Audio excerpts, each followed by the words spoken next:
And we're back. Welcome to another episode of Patriotic Art Live.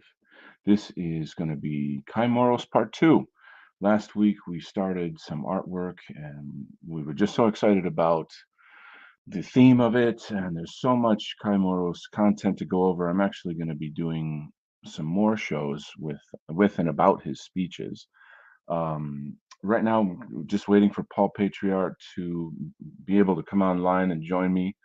But for now, what I'm going to do is an illustration of St. George killing the dragon. This is a very famous theme within Britain and Britain's history, mythology, all of that.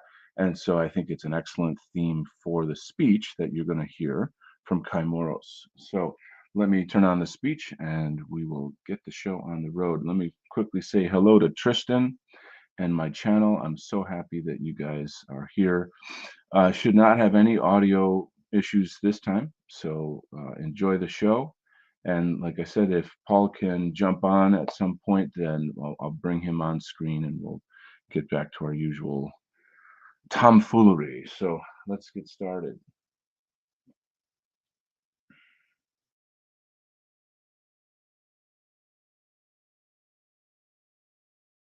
Yes, London Antifa did a website and they said there's a dangerous secret meeting in London on Saturday with a dangerous speaker. And our next speaker is a dangerous man, for he is a thinker. Yes, he thinks. He dares to think outside the politically correct box. No liberal democratic straitjacket to this man's mind. He's even caused a new word to be added to the political lexicon, Moravian. His book, Revolution and How to Do It in a Modern Society, achieved worldwide acclaim until, there's always an until it was realized that the revolution he talked about was not from the Maoist left at all, but from the right. And Moravian thought covers two scenarios. Firstly, how we take drastic action to avoid the coming collapse and subsequent race war conflagration. And the second, if we can't avert the coming collapse, how we survive it and how we win it. Without further ado, please put your hands together and welcome all the way from Finland, MURROS.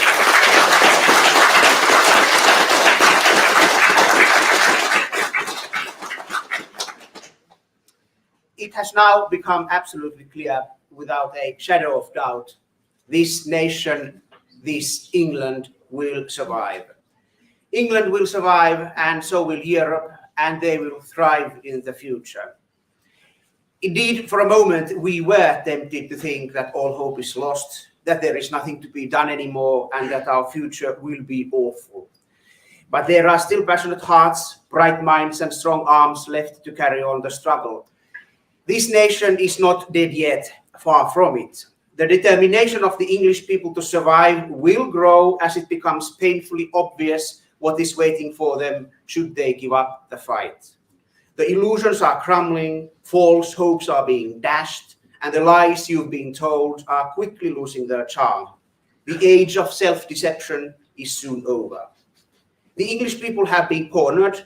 They cannot hide, escape, take one step back, look the other way, or bury their head in the sand as they have done so far.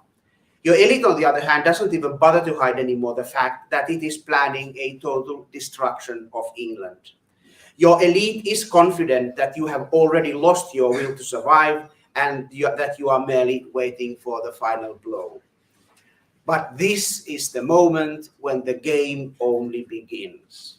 Just when life seems to be escaping the weakened English people, the entire nation is suddenly energized as if it were hit by a lightning. The last moment when all muscles start to work, the mind becomes absolutely clear, the heart begins pumping blood, and the lungs fill with air. The battered English nation begins the decisive struggle over life and death. a mad, frenzied dash forward, a fanatic charge against the modern world.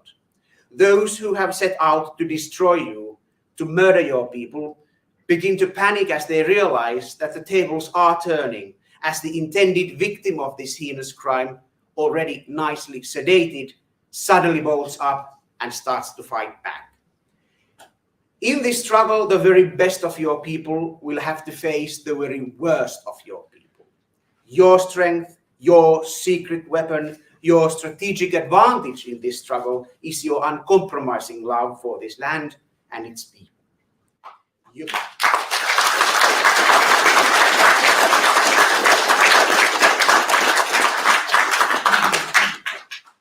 Your enemies, on the other hand, resort to hatred and contempt for the English people. One can only wonder how anyone can be such a fool as to think that one can conquer the people by ridiculing them, by threatening them, and by attacking them both verbally and physically. Only decadent Western Marxism has produced movements that claim to be revolutionary but operate on self-hatred and ethnic masochism. Only decadent Western Marxism has produced movements that claim to be revolutionary but celebrate criminals and aggressive parasites as heroes.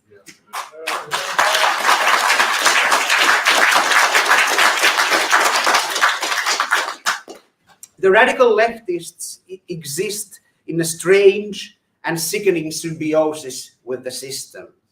The main function of the radical left in modern society is to do the system's dirty work, to terrorize and intimidate ordinary people into submission, to violently shove down their throats multiculturalism, mass immigration, and ethnic suicide.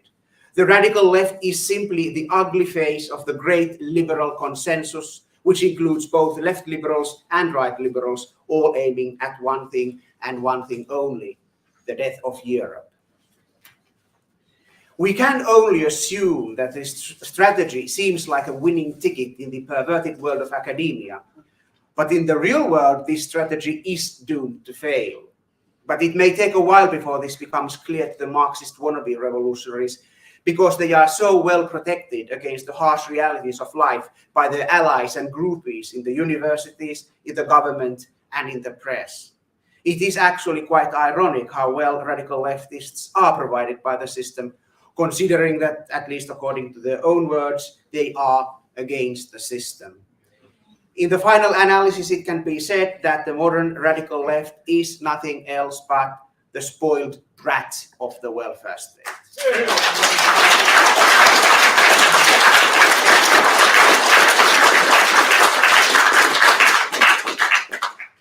You, however, do not have this luxury. You have to face this hostile world as it is. In order to break it, crush it, dismantle it, and then rebuild it, you cannot have illusions.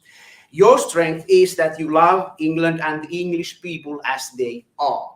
You do not despise your people for what they are. You do not hate your people for the way they live their lives.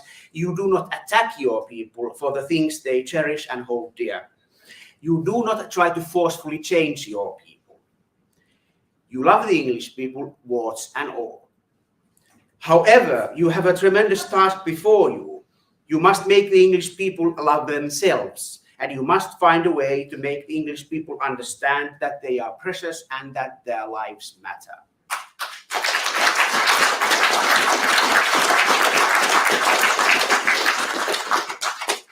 The only advice I have for you is to do what revolutionaries have always done.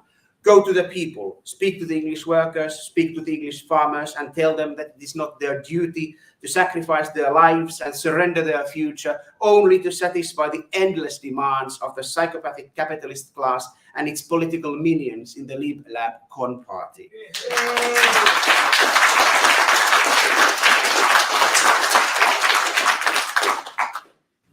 Go to the farms and go to the factories and tell to the people that there are absolutely no limits to what you are prepared to do in order to protect them and secure their future. Make it absolutely clear that there are no laws, no agreements, no treaties, no conventions, national or international, unilateral, multilateral, global or universal, that you would not break in order to secure the future of the English workers, English farmers,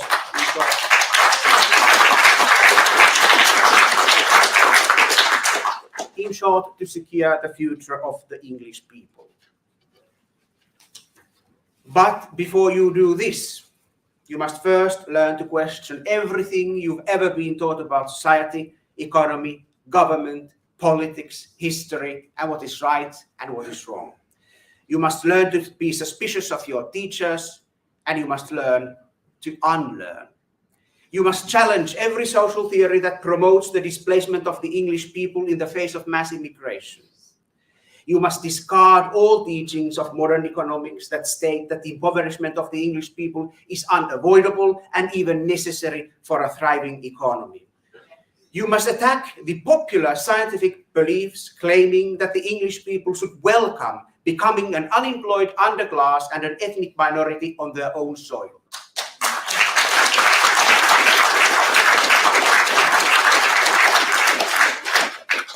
You must reveal the hostile nature of liberal humanism as an instrument of the anti-English conspiracy.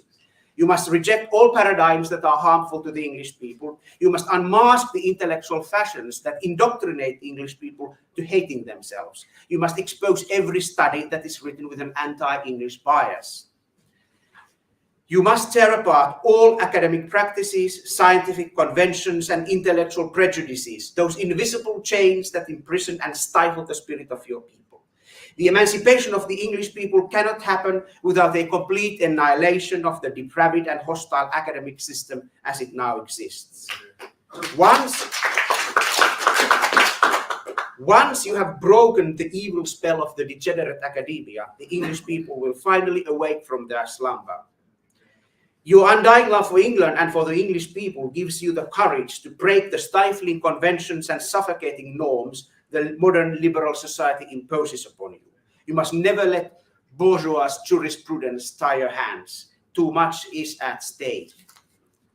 Your undying love for England and for the English people gives you the strength to do terrible deeds. You will go to the extremes. You will commit extreme acts in order to save England, and you will commit those acts without remorse, because too much is at stake. England is at stake.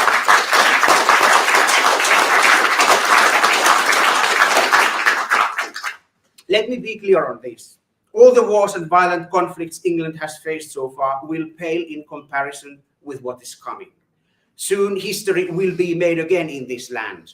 You don't have to read history from books anymore, because great and terrible deeds are already waiting for you at your doorstep. Whatever you do, the English people will eventually understand you and support you, because they know that you act out of love, especially when you do the most cruel and horrible things. The true love is eventually measured by your willingness and ability to become a monster in order to protect those you love. You will do the unthinkable, what people so far could not have even imagined or dared not hope. You will do what cannot be discussed later. What England desperately needs now is one more revolution, the national revolution, the ultimate revolution. And this revolution is already long overdue. England has always been the pioneer of the Western civilization. The most groundbreaking changes that eventually shaped Europe and the entire world have been initiated by the English. The Industrial Revolution, the Scientific Revolution, the Bourgeois Revolution, and the Revolution of Capitalism have all their roots in England. Due to England's leading role in the development of the Western civilization, it is clear that this nation has now been ravaged more than any other nation by the destructive forces of global capitalism and its intellectual mutations: liberalism, bourgeois individualism, middle-class egoism, and Marxism. Multiculturalism, offshoring of industry, and mass immigration are only symptoms of the same disease that has its roots in the revolutions of the 17th century and in the rise of the capitalist class as the leading social class. Imperial expansion and early industrialization gave the capitalist class tremendous powers, and in the disguise of Puritanism and later liberalism, the capitalist mindset penetrated deep into the English and Anglo-Saxon culture. Now the time has come to take the next step, to lead the way for the entire Western civilization. The time has come for the national revolution. Anglo-Saxon world, the epicenter of the global capitalism, must in the coming years suffer the violent convulsions of the national revolution. Without this rebirth, the future of the entire European race looks bleak indeed. In the dark, damp back alleys where the light of liberalism never arrived, in the decaying industrial wastelands, and in the shadows of abandoned factories, in the moldy council flats and derelict schoolyards, forgotten and ignored by cool Britain, a new radical revolutionary movement is rising. Where the gospel of capitalism was never heard, where tolerance never brought any bread to the table, where equality was just a fancy word that meant other people, where diversity meant only crime and violence, where the boundless opportunities of globalization turned out to be nothing else but poverty and misery, there grows the new English national revolutionary consciousness. Now, as capitalism has used up all its energy and begins to devour the societies it has taken over, all illusions will crumble. High hopes for the future will be dashed, and dreams of a more affluent lifestyle will be betrayed. It becomes apparent that for most people, in material terms, there is no future. No upward social mobility, no skyrocketing careers, no higher salaries or bigger offices, not even steady, decently paid jobs to provide one's families. No secure pensions, no safety in the golden years. As the economic and material bedrock of the civilizations disintegrates, you will soon be in a situation that all that you have left is your people, your identity, your collective memories, and your land. And what could be better than to have the people and the land? No more vain fantasies, but the land and the people, and an iron will to rebuild, recreate, and rejuvenate the nation.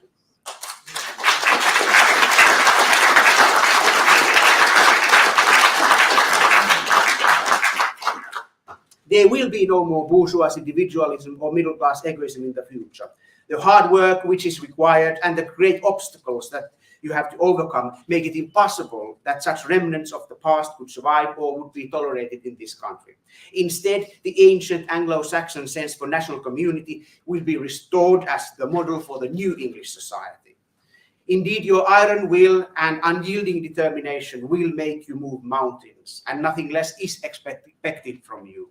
The great national reconstruction will be a gigantic task, but no matter how great are the challenges, you will rise to meet them, and overcoming them will make you better and stronger. As you make progress, your enemies try to lead you astray at every step you take. When you hear someone say, that can't be done, you know it's the enemy talking. When you hear someone say, this is not the time for such an undertaking, you know they were the words of a traitor. When you hear someone say, you don't know how to do this, you don't have the expertise, you will know that the betrayer is trying to discourage you. When you hear someone say, that is wrong, that is cruel, barbaric, or that is against the law, you know that you are face to face with a bloody fool.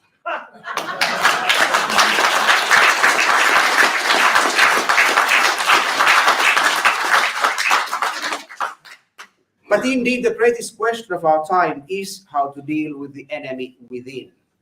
National revolution as a political event is simply not enough. You have to go further. You have to be much more radical. What is needed is the great cultural revolution in England.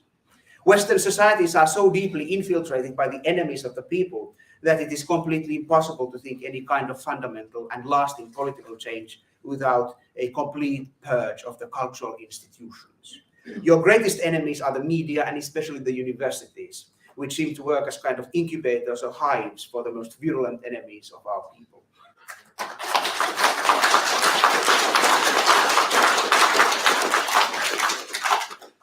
In your dealings with the academic world, you should seek inspiration from Maoist China and Khmer Rouge Cambodia.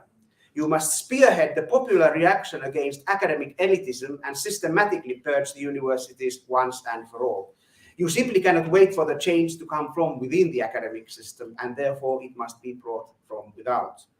Even though I personally believe in the great cultural paradigm shift that will eventually change the intellectual landscape of the Western societies, but I still can't see that even the most profound ideological change in the society at large could have any effect on the academic world, because these Bolshevik academics have had plenty of time to secure their positions against any influence from the outside world. Besides, it appears that universities, especially the humanistic faculties, have the tendency to attract a certain type of offspring of the Western bourgeoisie that seems to be almost pre-programmed to embrace practically any ideology that is hostile to European people.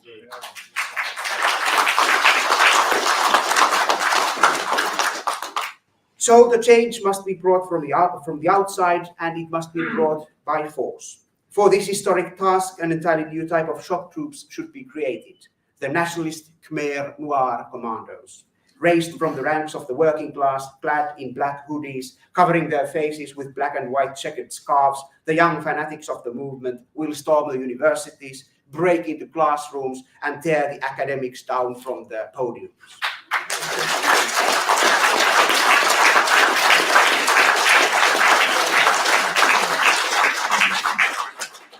The Red academics will be forced to admit their crimes against the English people in mass rallies. They will publicly confess how they have always conspired against the English people, how they have always hated the English people, and how they have always fantasized about hurting the English people. After this, the Red academics will be forced to face the wrath of the masses.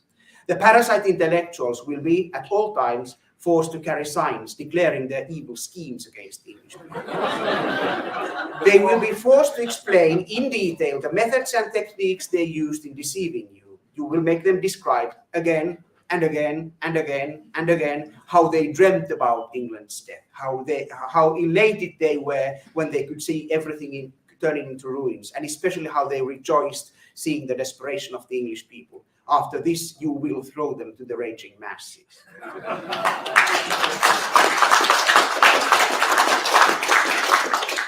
Nationalist cultural revolution requires that you ignite an inferno of rage in the English people, an all-empowering, all-conquering, all-consuming fury, an uncontrollable hatred. You must utterly destroy everything that is foul, deformed, corrupt, and degenerate. You must attack those responsible for the debasement of your culture. You must bring them down on their knees, and you must destroy everything they have ever created. Let the world know just how much you hate and despise this pseudo-intellectual vermin. Their titles and credentials.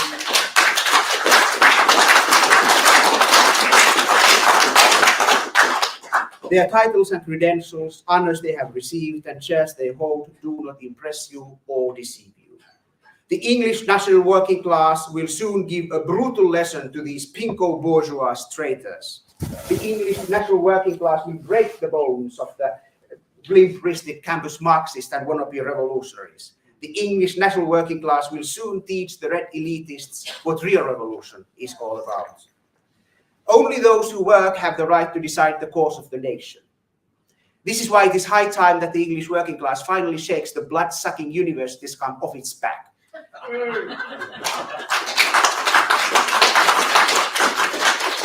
Let there be a declaration of independence of the English national working class from the treacherous literary class. The English working class must finally learn to stand on its own feet, forsake the Marxist Brahmins, and bring down the entire academic superstructure that serves as an intellectual yoke to enslave the English people. Young people of England, you are the generation of struggle. So much is expected from you. Your burden is heavier than the burden of any generation before you or after you. You are in pain because you are forced to witness the slow death of your nation. You are young and idealistic, but because you are young, you are also absolutely merciless. Only young people whom age has not yet corrupted can feel such boundless hate when facing dishonesty and moral weakness. This ability to hate makes you a truly revolutionary generation. You are the sons and daughters of this land. England is your inheritance. England is yours. It cannot and will not belong to anyone else. Do not hesitate to claim it. Do not hesitate to demand it. And do not hesitate to embrace it. The vile politicians, the sick media, the Marxist educated class, and the other bastards, the bankers and capitalists, try to seduce you to give up your birthright. But only a worthless cretin would give up his land and title.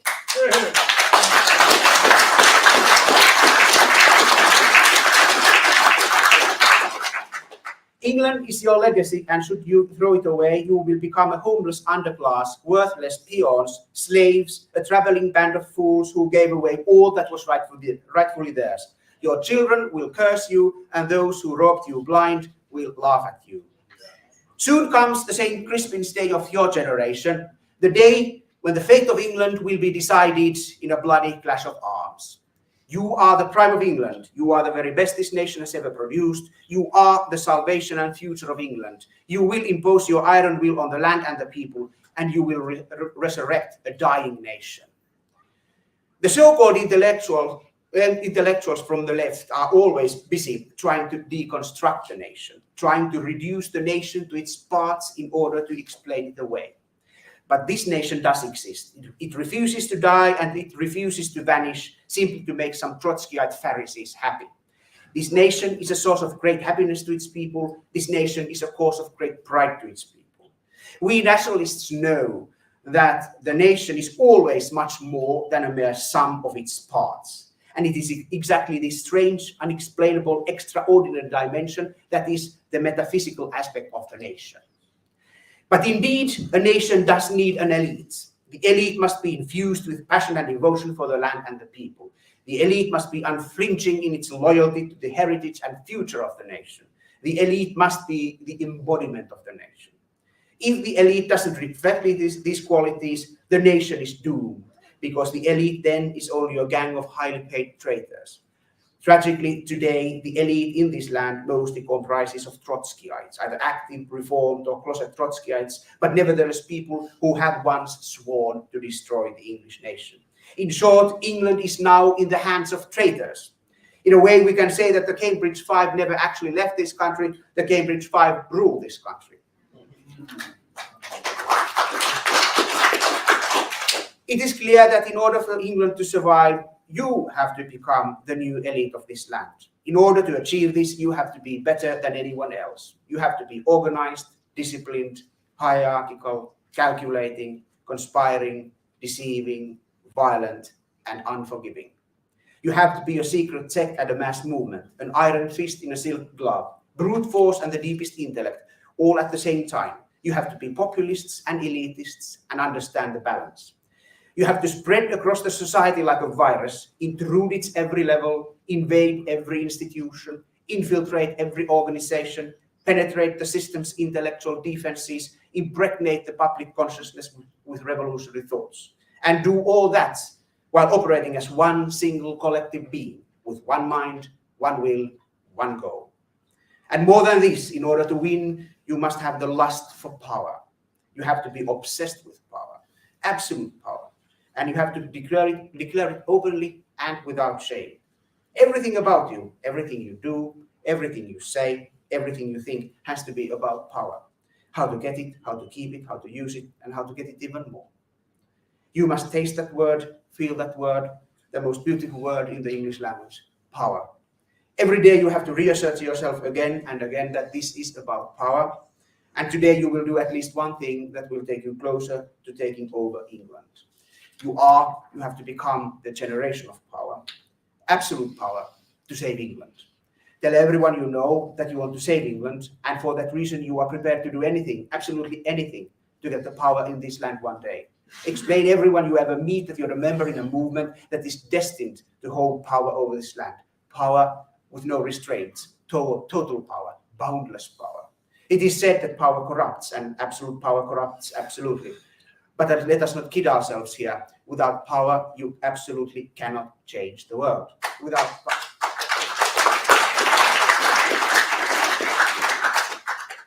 power, you are only a pitiful victim.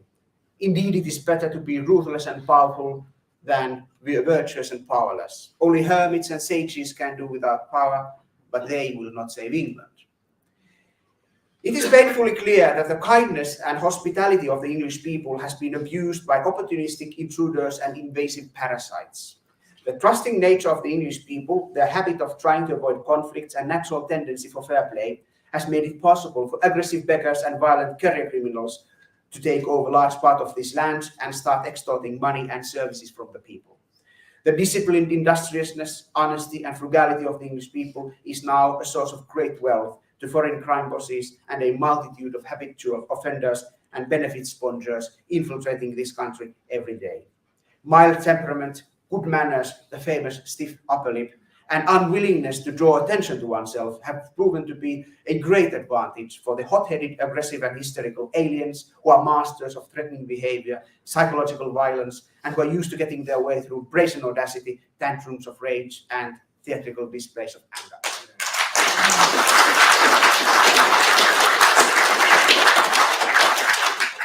The English qualities have now turned into a death sentence for the English people, as the island is invaded by races who represent the absolute opposite of these noble qualities. Needless to say, these alien species are also the friends and allies of the modern left in its relentless war against the English people. Through intimidation and open ethnic violence, the radical left is pushing the English people into a corner. The defiling of the English girls is an integral part of the strategy of the left to break the spirit of the English people. The rape of women is a powerful way to demonstrate that the new breed has taken over the territory, and that is exactly what the radical left wants, to displace the English people once and for all. Yeah.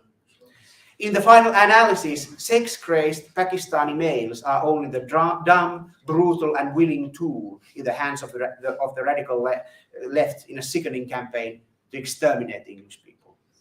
The radical left uses fancy words and high-flying theories and preaches lofty ideals, but do not let the humanistic platitudes fool you. The left is primarily motivated by an atavistic and primitive hatred for the English people.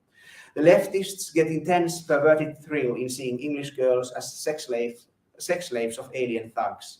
Seeing fear and desperation in the eyes of the English people sends extreme shivers of pleasure through leftist spines. Seeing English people beaten and robbed and fleeing an alien mob is the absolute climax of satisfaction for the red intellectuals. When these modern Bolsheviks say, workers unite, what they really mean is death to the English. After the long years of liberal corruption, after the seemingly endless decades of leftist decadence, after a lifetime of catastrophic human flood, you must recreate England. You must rebuild this island fortress. You must re-establish the seat of the English race, lay her foundations deeper and stronger than ever. England for the English people, where Englishness itself is the highest virtue and the most respected quality. England, where solidarity, respect, and kindness reign supreme. England, where the English people can always feel safe and proud. England, where the English people work side by side for the common good. England that will stand the test of time. England, the beacon of hope for Europe and the Western civilization. That England is worth fighting for.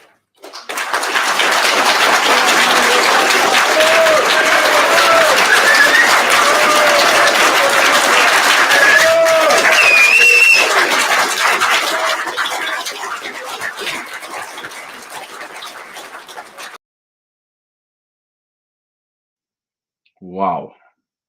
Hey, Paul, great to have you here, buddy. I think you got yourself on mute, though. Hello, hello. Hey, great to see you, big guy. What's shaking? Not much, man. Yeah, we need to really get these times sorted. But I was looking to get my setup, and finally figured that I'll use.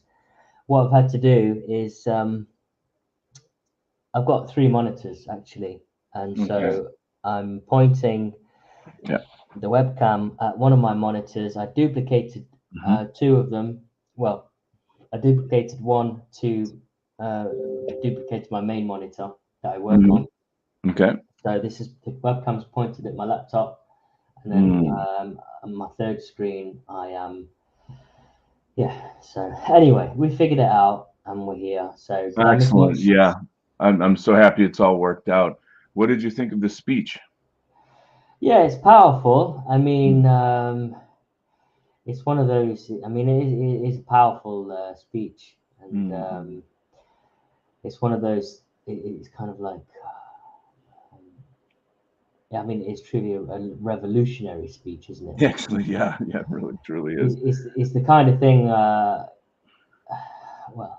I mean, I'm not sure on the kind of the things you're allowed to say in public, to be honest. Right. I mean, we always have to be mindful that we're on YouTube as well. So like that's the only sort of limitation.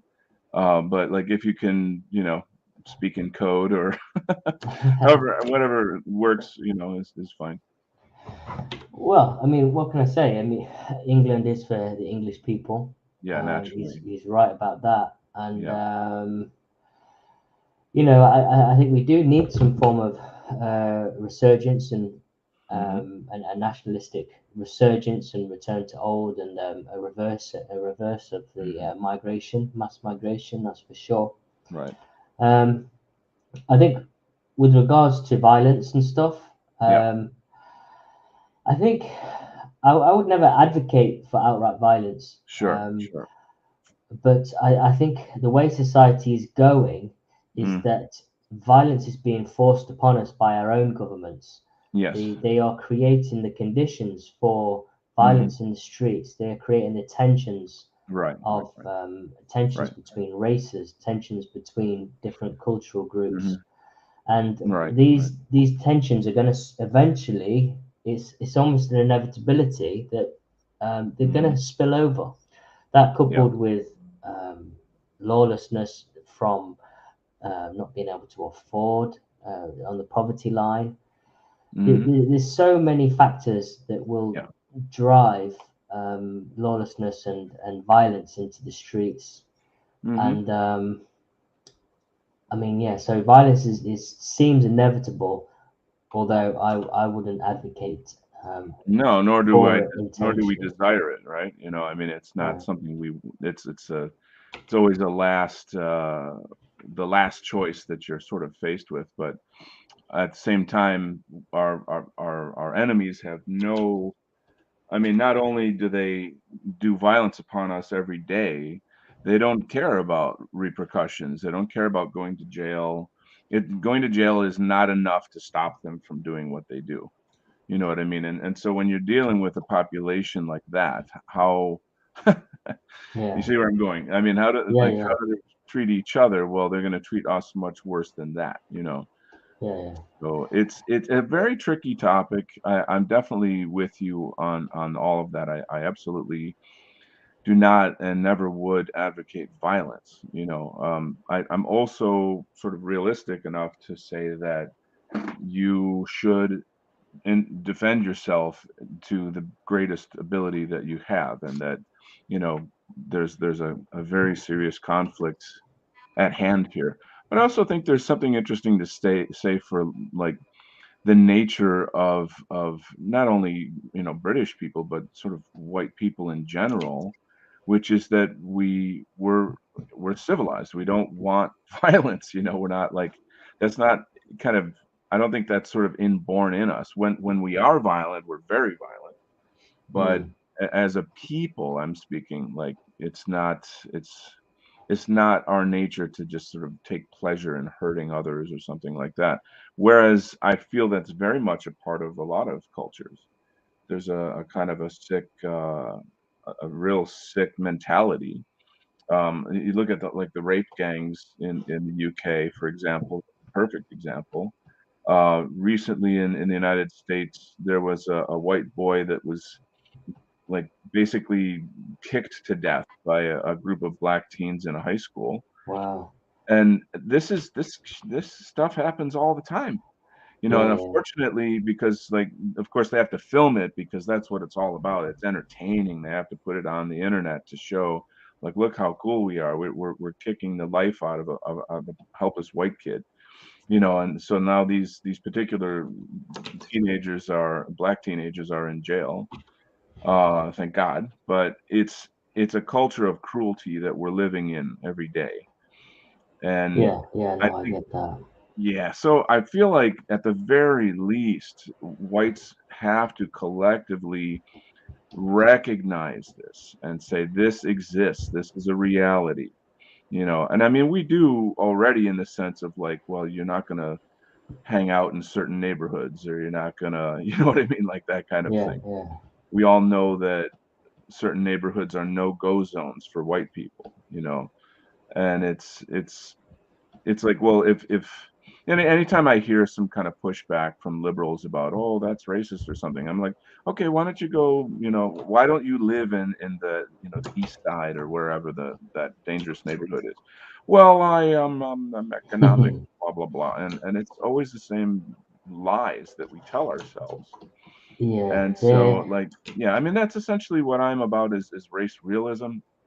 And God bless the people that are not violent. And you hear in America anyway, there's a lot of blacks who hate like living in a war zone and don't want to live in it, and they trying to tell their own people like, stop, I'd stop being this way. But somehow it's there. And I was looking at some crime statistics in America, and I thought, well, it seemed like back in like the 30s, 40s, 50s that there wasn't as much crime in these communities as there are now. And I was no, wrong. There definitely was not. just as much Was it murder, like, not? Really? yeah, like black on black murder. I mean, not just as much. There's more today because mainly hip hop. How far back are you going? I was going back to the 20s and the 30s. And I Wow. was shocked at how much, I mean, the scale of difference of white on white crime versus black on black crime, that was huge. So I was wrong, even though the media kind of gives you a nice impression, because there was a lot of really great black music from that era all the way up to the 60s, Hmm. which I like that music a lot. And I just seemed like, oh wow, they seem a lot more civilized. But I don't know, statistics don't lie, it's kind of a thing. Yeah, I mean that's surprising. I thought at one point that they did have more homely values, and I thought that there was more of a correlation with Mhm. crime as a result of sort of Like fatherless the black, homes and yeah, things like that. fatherlessness, right? That certainly is very true. There's no that's a true fact right there. So a true fact. I just made that up. But I don't know. I mean, it's if you are into, okay, there's a book called The Bell Curve, and on Yeah.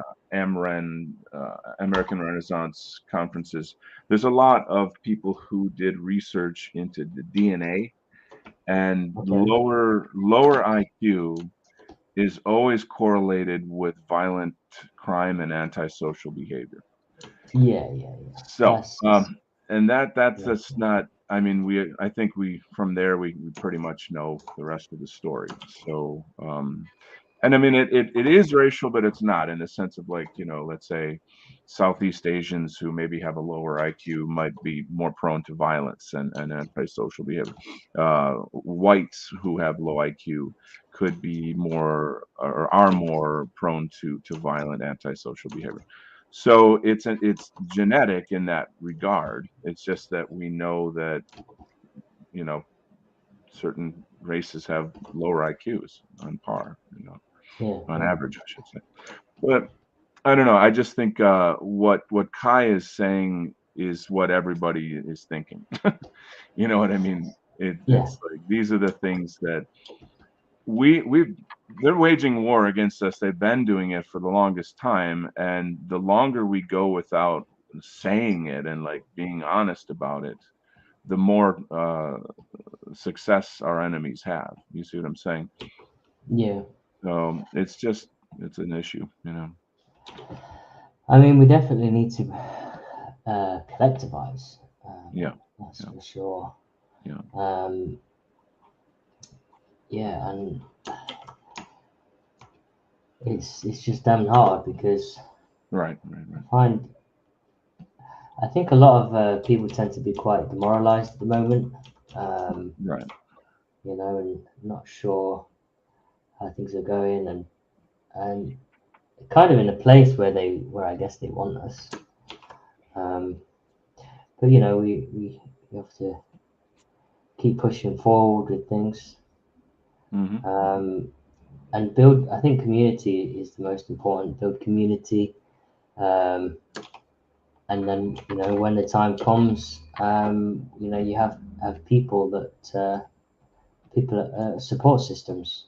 Hmm. Because I think race realism is Even the furthest lefty is going to seek some form of support at some point when they realise that actually their views aren't going to protect them from people that hate them. Yeah. Yeah, it's crazy when you see, as you say, a lefty, when, like, for example, during the riots before the 2020 election in America, there's a, I don't know if I should say the word famous, but there's a well-known clip of a white guy, running around the BLM riots, Yeah, and uh, basically a mob of black guys started beating him up, and he kept screaming, "I'm on your side, I'm on your side, I'm on your yeah, side," and they were brutal. I mean, imagine 10 guys kicking one guy on the ground as hard as they possibly can, and then something happened that spooked them, and they all ran off, and you could see this poor kid. I mean, I looked like he was like 20 or something, just shivering and bleeding, and it turned out, hours later he died in the hospital. And this is just normal. We're supposed to just mm, accept this as just another day in America, and there's, where is the justice? You know what I'm saying? yeah. So it's bitter. It's a bitter thing. Anyway, let's say hi to some of our friends in the chat. We got a lot of really fun people here today. Our the usual suspects. It's great to have you all here. We got a couple of new people. Hello to you all, my good buddy. My channel's here. Um, Fortunately, we did not have any audio issues, so that's groovy. Let's see what else is going on. We got a couple questions here. There's a Tristan is asking an interesting question. I'm sure you saw the convo on Twitter. People comparing themselves with, can you really see something in your head? And I mean, to me, this is a very normal thing. I mean, I think we all see things in our head. When I used to teach art, I would talk about how, learning the skills of drawing is not just, drawing what you see. And then I would ask my students, like, right now, close your eyes and visualize the kitchen in your house. And they would all kind of take a minute to do that. And I'd say, okay, where's the refrigerator? What color is it? What texture is it? What is there a pattern tile on the floor? And all these little details. And I just sort of walked them through it, and it was a really kind of cool experience. Yeah, Visualization, excuse me, pardon me. Visualization is an extremely powerful and critical tool in meditation, and specifically qigong, which I've talked about with some of my shows. What are your thoughts on that? on can you see things in your head? Yeah, yeah. In terms of, yeah, well, yeah, I think that's generally how I work. Hmm. I tend to picture it in my head, and um, it doesn't always come out exactly as I see it in my head, but it definitely triggers the initial idea, um, Hmm. and that kind of yeah, I generally follow the idea in my head. Okay. Like, for example, with this, obviously I drew out the sketch. Hmm. Some of these layers. So Yeah. that's the sketch, and Yeah. I'm utilizing AI and images at the moment, Yeah. not to Yeah. create the finished image, because, to be honest, AI wouldn't be able to do it exactly as I want it. So Right. I'm just utilizing it in the way I would use other images, but with AI, I can pretty much pick different elements of it and get close to Hmm. what I want. Oh, cool. So yeah, I think that's that maybe one thing we could add to this is that maybe the image in our mind is not 100% crystal clear, like photographically clear, but no, rather no, we have definitely a, not. a kind of a fuzzy dreamlike image, in our mind that's like, okay, I know I want the flow to be this way. I want the palette to be this way. And then as you're working, there's an organic process that happens through creativity where you go, Yes. oh, I want to add this. Ooh, I'm going to touch up that. Oh, I'm going to pop out that. I'm going to throw a shadow in there, and it's Yeah, the yeah. joy and the fun of art, I guess, I call them happy accidents, and I Ah, rely yeah. on them a lot, to be honest. That's that's another thing too, is when something happens that was not planned and you go, ooh, I can work with that. Yeah. Yeah, yeah. Because sometimes you know intuitively, like, this doesn't look right. Why is it? Is it the shadows? Is it, I don't know. You can't put your finger on it. And Yeah. then I can be playing around with different layers, and Hmm. intuitively you know that, okay, that looks right now, and it Sure, works. sure. You know. And I mean that's see, this is probably something that sort of non-artists would not know, and that's that we struggle a lot. We don't like our work a lot of the time, and or there's times where you're like, okay, this section isn't working. Why is it not working? And I have to figure it out. Is it the light, the color, the composition? Maybe the drawing itself is just weak, and I need like a photo reference or something. Maybe I have to just erase the whole damn thing. And the worst thing is when you've got a piece of art that you've invested a good amount of time into, and then next thing you know, like you just abandon the whole thing, like like throw it out, or just it's kind of hard to throw out a piece of art that you've spent time on. But I think you Yeah. guys know, and I would like I tell people, for every beautiful work of art that you see of mine, there's 10 that are in the garbage can. And like it just doesn't fall out of you naturally. You have to work for it. You know what I'm saying? Hmm. And that's like when people say, "Oh, you're so talented," and I'm like, thousands of hours of hard work are, what about that? You know, like I Yeah, exactly. get over it. I mean, I remember when I first got back into art, and I Yeah, was always good at art as a kid, cool. and I kind of stood out in nursery and primary school, and Nice. I and I think that was mostly because I enjoyed it, and I Sure. ended up just getting good. Absolutely. Um, Absolutely. when I was older, I think I sort of mid 20, late to 25. Hmm. I always intended to get back into art because I knew Cool. that was what I was always kind of good at. It was kind of became part of my identity, if you know what I mean. Of course, dude. I totally relate to this. And Yeah. so I wanted to. I wasn't happy just making like websites and doing corporate design work and for Yeah. people, and I wanted to do something. And I discovered concept art and like Frank Frazetta, and I was like, this Oh is it. boy. This is what I want. Yeah. Oh boy. And What? Yeah. yeah, and I thought it was just some given talent hadn't to me Hmm. that I can do that. And then I started, and it was like, uh, this this is hard. And Yeah. I was like, wow, I need to learn all of Right. these art theory fundamentals. I need Yeah. to understand lighting. I need to understand Yeah. anatomy, Yeah. perspective, design Yeah. theory. I hear And you. so talent isn't. I think there's a number of different things that go on. There's Yeah. there's talent that is forged through your capacity. You have natural ability. There it Like is. if Yeah. you're a creative mind, Right. you have the ability to envision something, and there's this a deep connection between your hand Mm. and your vision, where you can almost project it onto a screen and Right. try and almost trace. So there's those kind of visual abilities, but then there's the theory-based abilities of learning, and then the love for something. If you have Yeah. a love for something, you're gonna put the time in, and you're gonna Yeah. get good. Oh yeah. My God. Yeah. So it's a mix of Yeah. things going on, really. Oh yeah. You answered that question beautifully. I mean, that's everything I would have said. So that was well done. Tristan also asks, and do you have a voice narrating, talking in sentences when you think? Is the thing discussed? Whoa.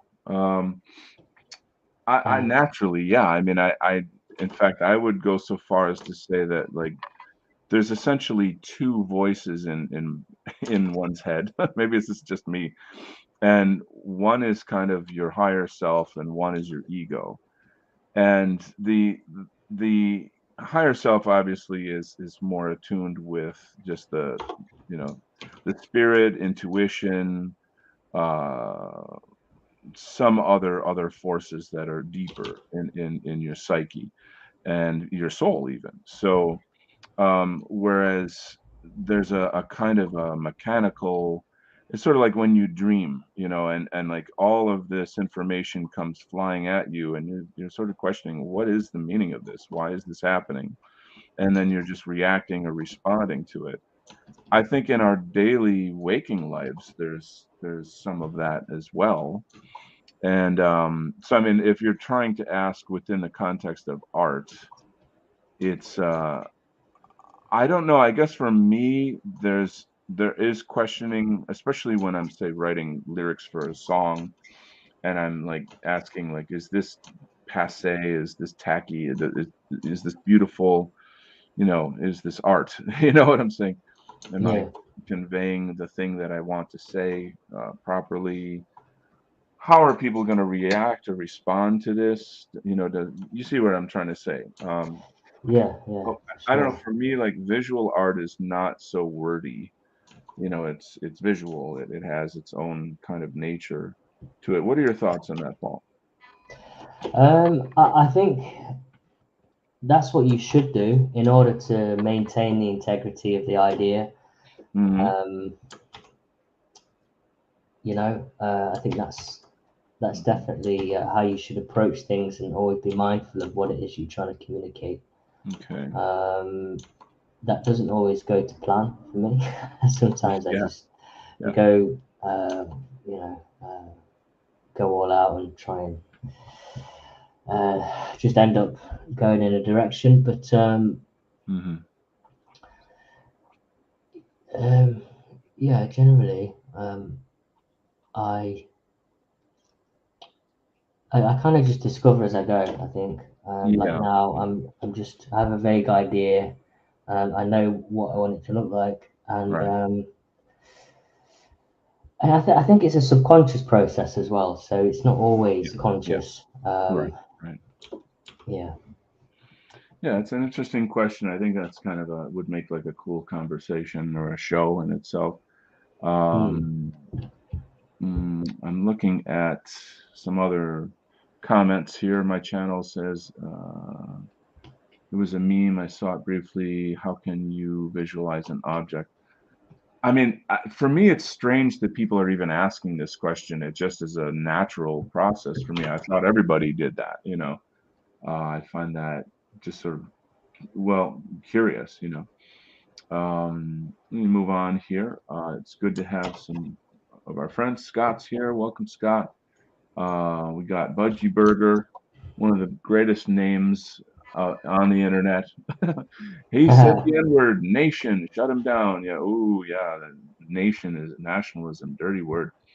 A little story. A friend of mine I was hanging out with, he's definitely on the liberal side, and he somehow, I don't remember what brought it up, but somehow like politics started seeping into the conversation, and Okay. he said, like he was very reactionary. He said, "I'm definitely against nationalism." Like, oh, he kind of like just knee jerked that out, you know. And Okay. I cleverly, I mean, I'm patting myself in the back here. I said, "But isn't the people the nation? You know, like, or aren't the people the nation?" Meaning, like, I get perhaps from your perception that nationalism, you know, you see it through this kind of like military lens where, like, yeah, we're better than everyone and let's go conquer them and take their resources. I'm like, Yeah. that's not nationalism. Nationalism is essentially the biospirit of the people. And when you mix and mingle different biospirits that don't work together, that have different religious views, different ideological views, different histories, different languages, they can't. This whole thing that we're all one race is like totally unscientific. You know, I mean, Yeah. Yeah. the intention of like we're one race, you know, is like let's all get along. Tell me what other races say that? Have you ever heard a Chinese person say that? Have you ever heard a Hispanic say that? You know, only when they want to control the narrative, you know, and kind of like Mm. push us down. But they never, you know, there's no like NAACP group that's like, doing fundraisers for poor white families. You know? It doesn't Yeah. work like that. So like people have to grow up, Yeah. Anyway, let's move on. Let's see. Yeah, and my buddy Carlo says the whites treat other races really, really well. It's our nature. That's another sort of dimension of all this is I don't know. I mean, number one is like that's true, and it's sort of like you don't want to lose the generosity or the goodness, but at the same time you don't want to throw pearls before swine. You know what I mean? Yeah.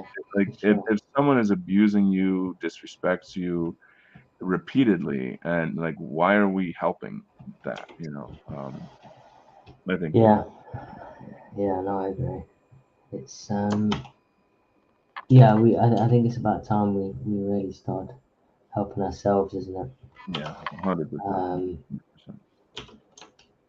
And unfortunately, some people's are some people's just have to come second.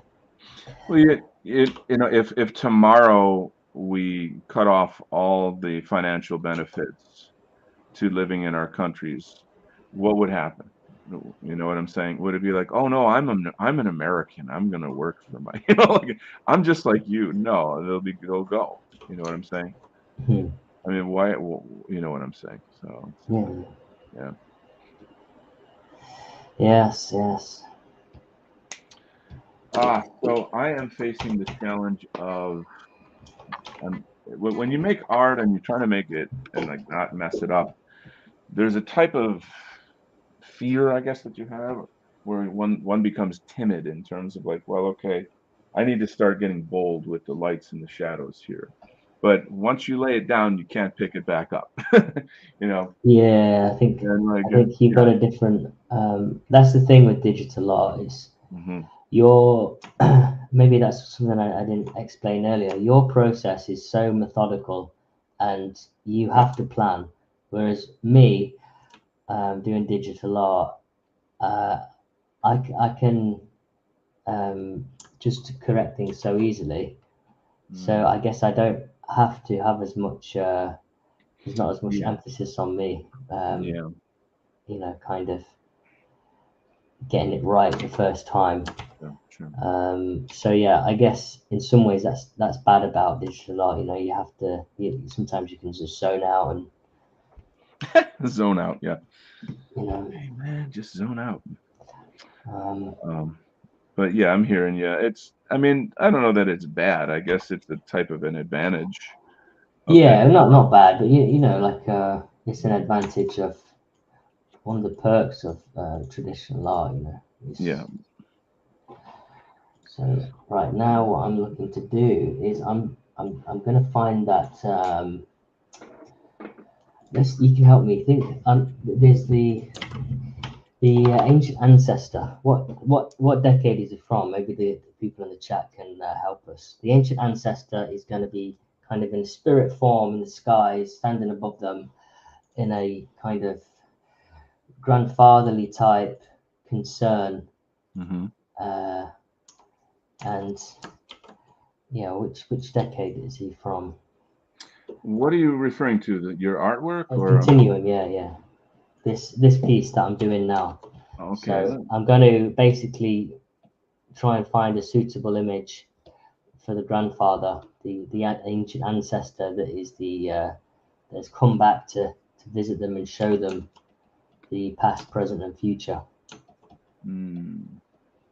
So I'm thinking, what decade would be good? That isn't it.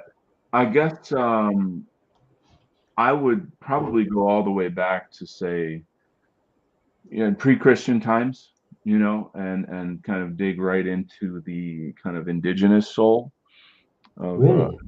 that's my perspective. And then Yeah, the ancient future. Greece.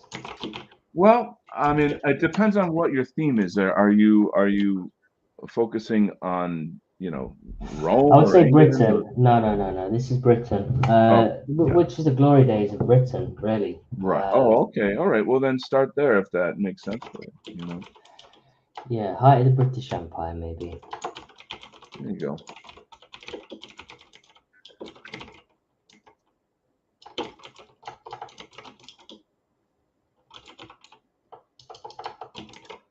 So I'm doing St. George killing the dragon, and I hope, I guess, if you, Okay, St. people, George. Yeah, sounds yeah, good. if you can see that on the screen.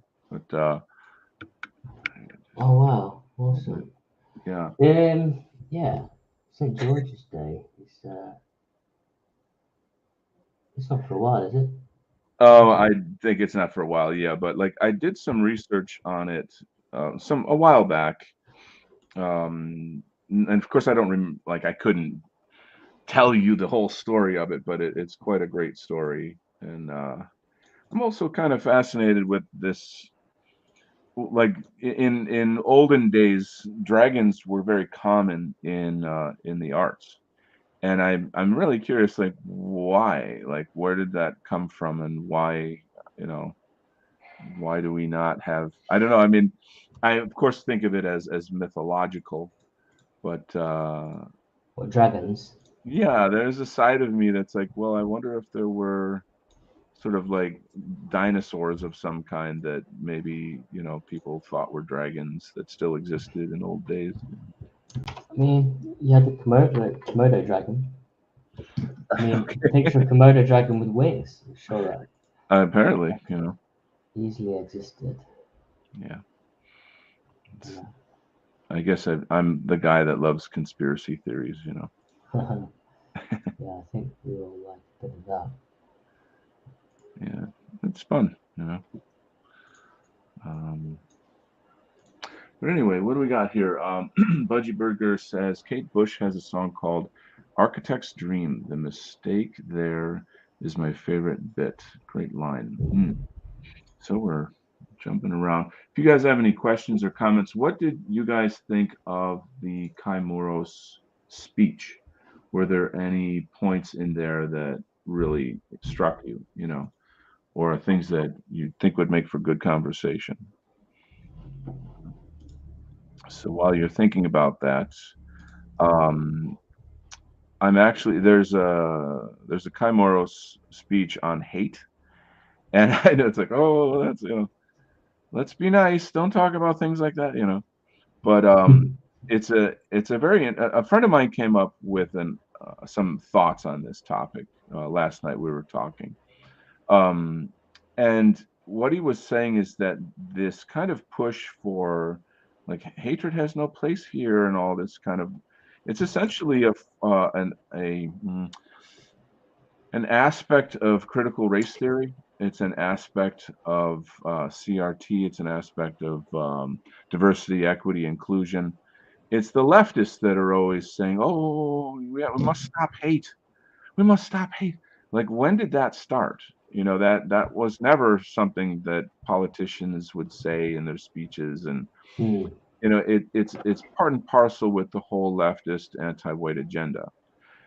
If they wanted to stop hate, then they would care about crimes against whites as well, like the one I was just talking about. If they wanted to Yeah, of stop course. hate, they wouldn't be hiding the what do you call it, the manifesto of that transgender school shooter. You see what I'm saying? I could go on, and if they wanted to stop hate, blah blah blah blah, and I could go on and on about that. But it's really directed at us, like, because in critical race theory, just you're guilty by virtue of being born white. You know, you're Yeah, hateful and racist just by virtue of being born white. So when you hear that, it's really directed at whites because nobody else. You know, I mean, I don't. That's maybe an over the top statement, but and I don't want hate. I mean, there's a lot of people that hate me because I'm white. That's like, why would I want that? But my buddy was essentially saying that in his perspective, that love and hate are two sides of the same coin. And I thought, Mm. oh, that's fascinating. Now, how I look at it is that in reality, you hate someone because they hurt you. You know, if there's somebody that hurts you, especially repeatedly, the natural human reaction is to hate that person. There's nothing abnormal about that. So I feel like you know the term or the word hate is decontextualized in a Marxist anti-white education indoctrination. So that's essentially what we're going to be talking about. Not like, yay, let's all be hateful. No, that's not. You know, it's not like a pro-hate conversation. But there's Yeah. another kind of biological aspect of hatred where, you know, if people are rob, raping, and killing you systematically, you know, and you notice these patterns, what do you think is going to happen? You know, people will learn to hate. Am I right? I mean, Yeah, I mean, hate and love, they are, I mean, in terms of two sides of the same coin, yeah. I would say it's more like, I mean, it's similar in a different, slightly different analogy, Mm-hmm. but they're definitely linked because, Yeah. yeah, or definitely correlated, should I say? They're Mm-hmm. not just equal opposites.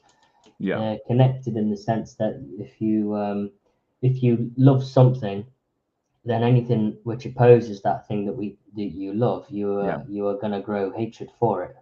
Mm-hmm. And same thing, if you hate something, um, then you're going to have a love for that thing, which also is basically the opposite, isn't it? And so I think they work in tandem. Interesting. Yeah. So it's a topic that's taboo, you know. And I'm all about talking about taboo topics. If anybody who follows my show knows that. I mean, this is how do I say, like, obviously if people know me, they know that I'm not, you know, I'm not like a hate-based guy or some kind of silly thing like that, regardless of what our enemies call us. But I'm also a free speech guy, and I think that we should stop treating ourselves like children, like, oh, don't be hateful. You know, like, Mm. yeah, I don't want to be hateful, but stop rob, raping, and killing my people. How about that? You want to motivate me to Yeah. not be hateful? Maybe you should try that, you know? A little bit of Well, anger coming out. I think that, yeah, I mean, hate is the it's an expression by which you eventually grow to do something. You know, it's like we There said you last go. And time, isn't it? It's, there you go. And that's what Kai Moros's message is. And we even heard it in the speech just now, as he's saying that you have to cultivate like an enormous hatred. And we don't want to hear that. That's like very counterintuitive to like, holy shit, like that's not who we are, you know, especially Christians, you know. I mean, and I have a Christian background and I'm 100% for love and the power of love. What I've been trying to tell people is that we have to love our own people more than our enemies hate us. And yeah, I think that would be a great mantra for the movement. If you think about it, you know, I don't know, maybe you guys in the chat could. yeah. I definitely agree with that. Yeah, I mean, Yeah, yeah, it's definitely a more powerful emotion in terms of the reason or the justification for doing something. yeah, For example, um, a lot of people are get on board with nationalism just yeah. because they hate. Same with the people on the left as well. Um, they they hate nationalists, and so they'll by Mhm. proxy join sort of like communist ranks. And, Exactly. Yeah, but I think you should always do things mostly from a position of love first and establish yeah, that, yeah, yeah, yeah, yeah. and then you know a natural organic hatred will be more justified then, Hmm. because you know, and I think people like listening in who are full on lefties will get Hmm. absolutely triggered at the just the thought of any form of valid hatred, you know. Hmm. Yeah, But they hate us equally, and they profoundly. disagree Yeah, because profoundly. we essentially don't agree with their worldview. Yeah, yeah. Um, It's ideological. Right. Yeah. So, Well, my take, or rather my sort of opinion, is that leftism is hate based. It's a hate movement, and yeah. that because it's about, it's everything unnatural. And like, and it, you guys have heard all these kind of ideas before. They're not really new, but whereas the white identity movement is a human rights movement, and people have to recognize that. This isn't like a hobby. This is this is about the future of our survival. And anyway, I sometimes repeat my same opinions on many shows, so I don't want to get too repetitive. My Yeah. buddy had made a comment here. He says, love and hate are linked because experience of love precludes hate and vice versa. That's interesting. Precludes. Yeah, It, that's more eloquently put, but that's kind of what I was trying to say. you managed he to say it in fewer words, which is always My best. channel he's very articulate. He's a good guy, very bright. It's the enemy's trick to try to throw you out of love into hate. It's a trap. So this is kind of what my friend, the guy that I have been mentioning earlier, he's saying that this whole like hate has no home here, all of that type of propaganda. He says that it's designed to weaken us. And I find that interesting. Like he's very, very based. This dude is like super, super based. So like he's not shy, or he doesn't hold back. He's very masculine in this kind of way. Also, he has a kind of a stronger kind of pagan type spirit, I guess, if you will. Okay. Maybe a little more martial in his attitude about life. Which has an important place in our movement. We need to have that kind of masculine protective instinct towards what we're doing and our movement. So I think it'll be a good conversation, when we get to it. So my plan is to get the Kai Moros lecture on hate, and then for my friend and I to have an objective discussion about it. Okay. Well, the leftist. Yeah, I mean, it's there is a legitimate argument that you don't want to give the left what am I trying to say? Like you're giving them something they can use against you, you know. And that's absolutely not my intention whatsoever. It's not a pro-hate discussion, but it's about recognizing and unraveling how this propaganda is used to weaken us. That, I mean, it's, to me, there's something profoundly evil about kind of repeatedly torturing somebody, or a people in this case, and then telling them not to complain about it. you know Yeah. I mean, like that how much more evil can you be, to like say like, oh well, if you hate us for robbing, raping, and killing you like every day, then you're evil, you're bad. Like, you know you get what I'm trying to say. Yeah. It's It's dark. well, it's a poison, isn't it? It's a It is. mental. It's a kind of there's something like sort of sociopathic about that. Let's move on. What do we got here? Anybody want to comment on this topic? It's definitely a tricky topic. And then another dimension, which to me is the real important stuff, is the esoteric side of this. We do feel hatred. It's normal, natural, probably helps us to survive. But you can't wallow in it. You can't be a victim of it. And it's just like any other negative emotion. If you are kind of lost in that, and you build your identity around it, or your world around it, then now you're really screwed up. That's definitely harmful. So like one of my questions, there's a lot of like sort of spiritual communities that I visit through social media. And you have all these kind of guru type people that talk about this and that. And I try to challenge them saying like, okay, I don't disagree with this positive message that you have, but how do you do that in wartime?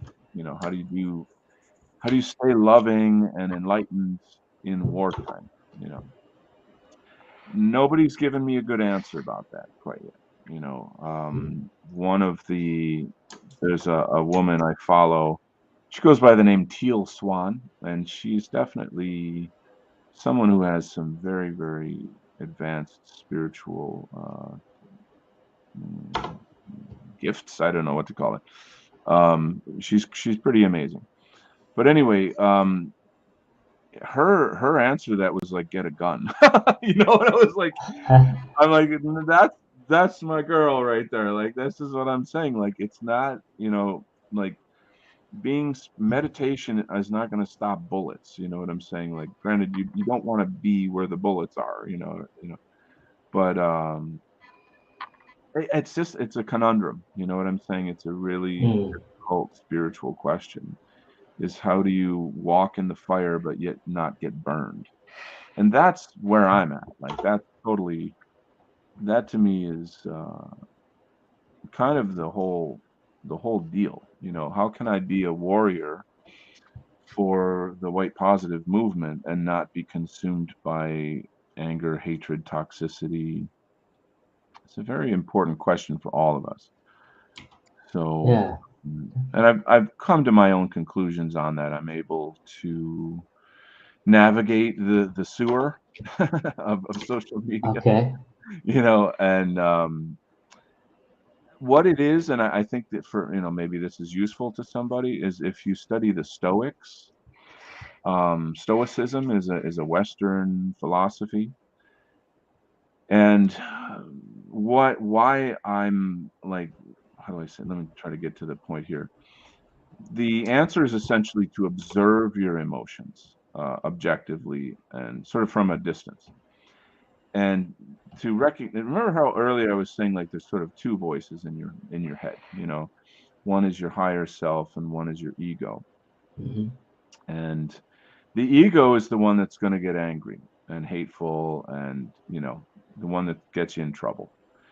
Whereas the higher self recognizes that the soul is your true self, and that this world is a kind of a theater in which you are an actor, and so you're the director of the film, and you can ask yourself, well, what choice do I want to make here? What is good for me? What's good for the whole? What's good for the other person? And even so far, now here's another interesting aspect, and I don't know how the audience will jive with this, but it turns out that Stoicism and Buddhism are very parallel in a lot of their ideas. I didn't know this because I only started kind of getting into Stoicism like a couple months ago. And I was aware of it, but it always seemed very dry to me, and I was kind of like, it's a little on the flat side. But I finally sort of started getting into it more. And one of the angles or ideas that one can have to walk in the fire and not be burned is to look at the potential of a person. So someone is, let's say, like those teenagers that killed that white kid in school, and there's the video is all over social media right now, and you Yeah. can see how savage they are. They're absolutely savage. Like, they just love it. They're taking incredible pleasure in it. And Kai Moros was saying the same thing. Like, they get off on hurting and killing us. How do you coexist with people like that, right? So there's this notion that, like, what in I don't know, 10, 20 years, what kind of people could they have been? I mean, they're going to spend their life in jail, probably, maybe not, I don't know. But what could they have been? Like, what potentials were in there that maybe could have made them like a good person, you know? And I know that some people are going to be like, "Oh, f that," you know, like, why should we give compassion to our enemies who have no compassion for us? I get it, I get it. Um, but I think if you're going to take a spiritual approach to this, you do have to ask these questions. So, I think and they're worth asking, but I'm sorry, I didn't catch that. yeah, I think they're definitely worth asking. But I think we also need a cut-off point. You know, I mean, you can only give your wife so many chances, or someone close to you Yeah, before they get cut off, right? So, right, right, right. Also, from the point of view of psychology, once you recognize that someone is, say, a narcissist or a sociopath, and you see that that's baked into their personality, it's kind of like who they are secretly, you know, then there's no way to change them. There's no, I mean, maybe there is, maybe a psychiatrist can do it or something, but like, there's no, the only answer is to cut that person off. And you don't have to do it with like hate or anger or something. You simply just say, you know, I won't allow myself to be manipulated by you anymore. Like yeah, I'm the gig is up. You know, I know what you're up to. I know your methods. I know your intentions, and I'm not going to allow this to happen. And so you don't, you know, and again, you don't have to be hateful about it. But so there's a certain level there of just, you know, taking care of yourself, I guess. You know. yeah. Anyway, I got to check the chat here and see what you guys are talking about. Let me look at the artwork a little more. So, what do we got? What is let's see, Woodlander is asking, what's the brief for the art? So the theme is, this is the second episode inspired by Kai MURROS. So last episode we did, I played some of a Kai MURROS speech. I had some audio issues. We figured that out. I'm going to do a whole show just on that speech because it's a new speech. I believe it's about Sweden and how Finland, you know, and Sweden. It's Kai MURROS, so we'll get into that down the road. But anyway, he's a great revolutionary voice in our movement, and I feel that there needs to be more attention on his work. And so the artwork that we're doing on the show, Paul and I, is inspired by his speeches. And so the speech I played earlier in the show was about Britain. So I'm doing St. George killing the dragon. I think it's a really beautiful and powerful moralizing story, myth. I don't know if dragons were real or not, though. And anyway, Paul, would you want to talk about your artwork a little bit, kind of get the audience updated? Yeah, so this is part of the Patriotic Arts community challenge. So we've got a current contest going off at the moment about white art entertainment, and one of the first shows we did, we came up with an idea for a film, and the title of the film turned out to be called Continuum. And it's about it's essentially, take the Scrooge film where he's visited, take the Scrooge film, but essentially you've got this kid or like a group of brothers that are visited by an ancient ancestor. Wow. And they're shown the past, present, and future of their nation in Britain. Could you back out and show us the work so to see the whole thing, like where it is right now? Yeah, yeah. So that people will, can. let me just save this selection. Sure. Save and save often. So, that is the rule. Yeah. So the idea started out as this.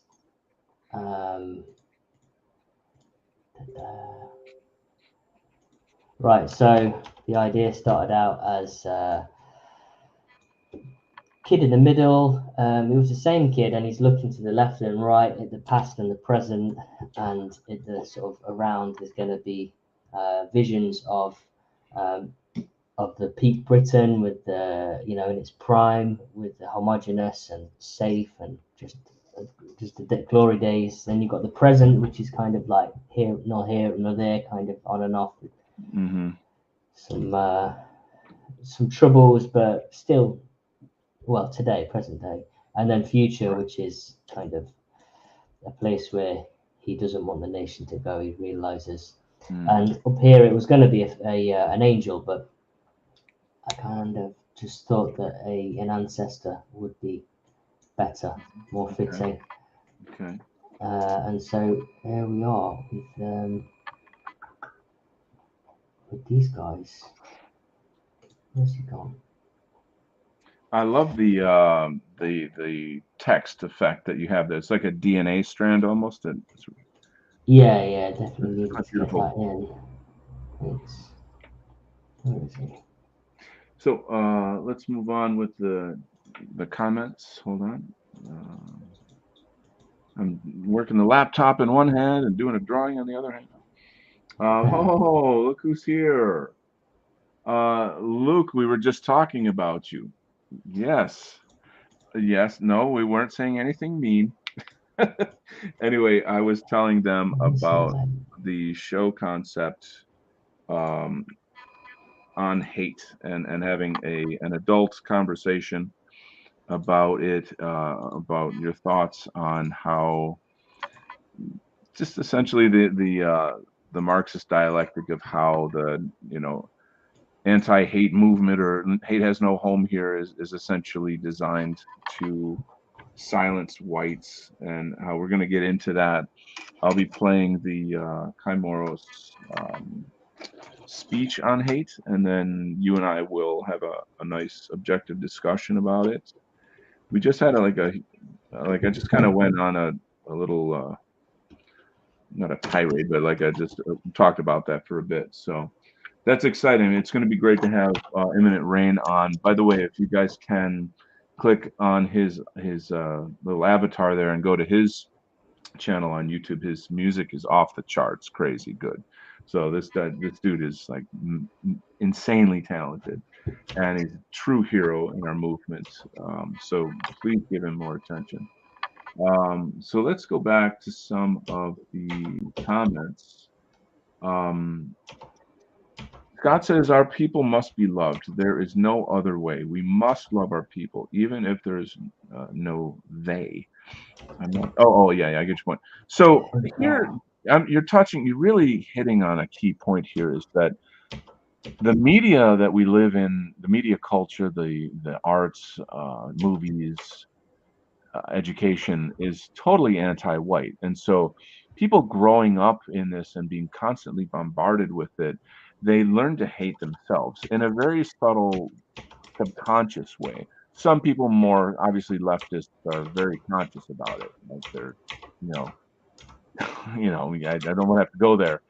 So this whole loving your people, I think, starts with loving yourself and recognizing the greatness of your people. Mm-hmm. When Sir Isaac Mosley said in a speech once, loving your people does not mean wanting to injure any other people. And just the freaking notion that, like, when you're pro-white and you say it's okay to be white, that somehow that's racist is such a dark, sick, sociopathic kind of what is it called? There's a psychological word for that, but it's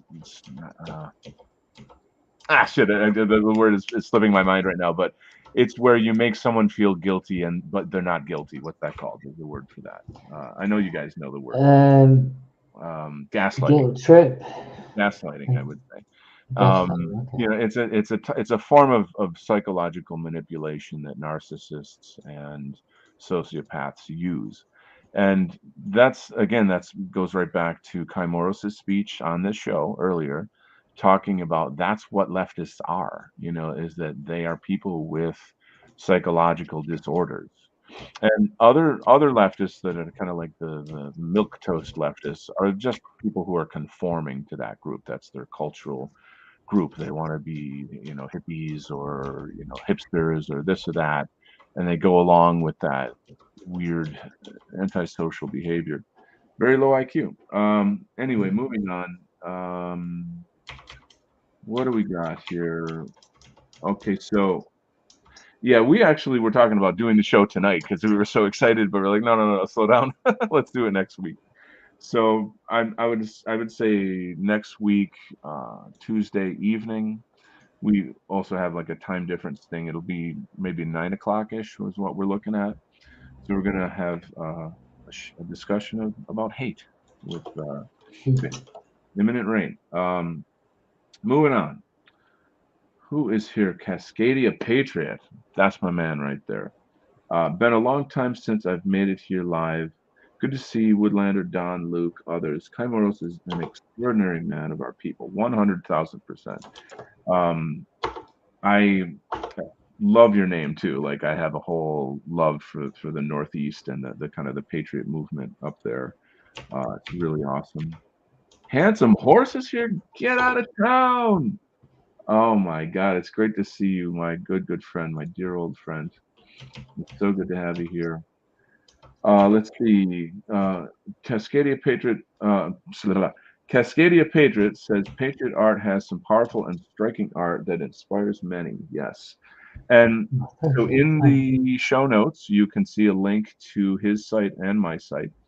And I would urge anybody to go check out their contests. How often are your contests, Paul?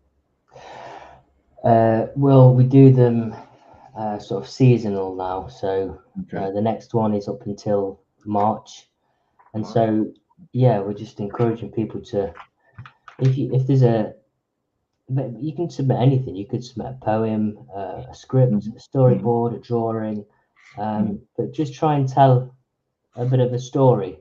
It could be anything to do with white-based entertainment. That's what we're. Okay. That's the topic. That's the theme. Okay. Sounds good. Very good, very good. Let's see anything else here. Well, I'm just so happy that Handsome Horse is here. It's been a while, buddy. It's great to see you. Yeah. So, wow. We always have good conversations here. It's cool. But on the love topic, I don't know. It's funny because I mean I think like when we talk about love, a lot of times it's maybe seen as sort of weak or something, and I've obviously it's silly. I would say more like the love that a parent has for a child. That a father or a mother would sacrifice their life for their child. You know what I'm saying? So like this is the kind of love that we're talking about, and putting yourself out there, in some kind of way that shows like I'll do whatever I need to save my family, and I'm not saying that as like a veiled, call to violence or something. What I mean is simply just that, we have to stand up. You have to stand up, and that's a lot of courage. I often talk about courage and the courage that's required to be in this movement.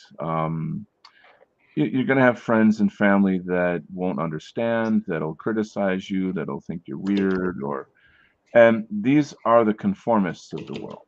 These are the conformists of the world, and you're not going to get anywhere in life by going with the sheep, other than to the slaughter, So yeah, true. Simultaneously, not everybody has the same abilities or circumstances or something, and I think it's just do it in your own way. If you I know people that have like a lot at stake, and they need to keep a certain level of privacy. in what it is that they do and say, and so they have to kind of keep it cool, you know. And other people stick their neck out more. And you know, I don't even think that what I do is really risky. You know, I'm because I don't see anything wrong with what I'm doing.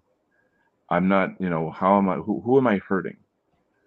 I'm not like I don't get paid to go to different cities in America by bus to burn down the cities and smash the windows and beat up, you know, white people and it's not even white people. I mean, there's been a lot of black people and people of color that were injured in these riots that we had, that lost their businesses, their livelihood. It's, you know, Marxism is madness. That's what it all boils down to. Yeah, it is outside interference, but Yeah. a lot of it's been planned for so long. Oh yeah. But the beauty of the internet is that where the truth is getting out now, you know, Oh God, yeah, yeah, yeah. and people are waking up. Yep. So That's funny because I think that you know, the people who are designing our replacement, maybe they didn't take that into account. And you know, there's yeah, a there's a what did I've seen a couple you know, reports on the news about, oh, you know, there may be a solar flare that knocks out the internet, you know. And I look at stuff like that and I'm like, is this like predictive programming? Are you trying to tell us that you're going to shut off the internet and blame it on the sun? You know, I mean, such a thing could actually happen. Like technically, that could happen. But anything that I hear from the news like that is just, yeah, I take that as like, oh, okay, you're basically telling us you're going to shut off the internet. You know. well, yeah, I would say it's the last sort of Yeah. bastion of freedom, isn't it? Yeah, I mean, you could see how like the internet is everything, right? I mean, that's how we came to be. That's how we spread our or how we reveal the truth of things and so forth. And so you could pretty clearly see how the enemy would want to stop that, right? I mean, it's a big deal. Well, of course. Yeah. Let's see. Yeah, I Okay. think when you look at emerging technologies, um, crypto, blockchain, and all of that, you can Yeah. definitely see how that's going to be playing into the hands of you know, the Hmm. globalists Indeed. and control massive. Yeah. So I have a question for you, Paul.